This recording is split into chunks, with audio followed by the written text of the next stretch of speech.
ঢাকার দোহার উপজেলায় আসন্ন ইউনিয়ন পরিষদ নির্বাচনে নয়াবাড়ি ইউনিয়ন পরিষদের চেয়ারম্যান প্রার্থী আল মামুন লাবলু মোল্লার নির্বাচনী উঠান বৈঠক অনুষ্ঠিত হয়েছে।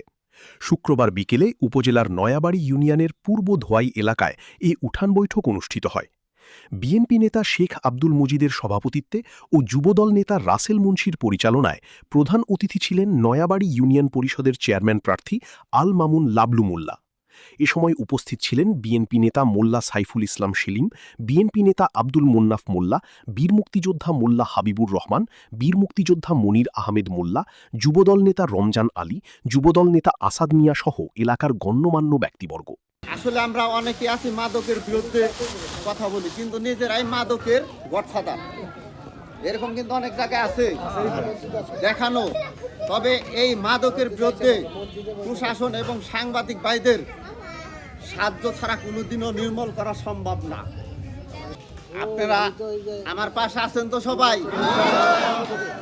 আজকে থেকে আপনারা সবাই লাবলু মোল্লা, নিজেকে লাবলু মোল্লা করবেন, তাহলে আমরা সফলতা হইব। আমার সফলতা না, আপনাদের সফলতা। এই সফলতা আপনাদের। যাই হোক, আকাশ মেঘাচ্ছন্ন, আমি আর বক্তব্য দীর্ঘায়িত করব না।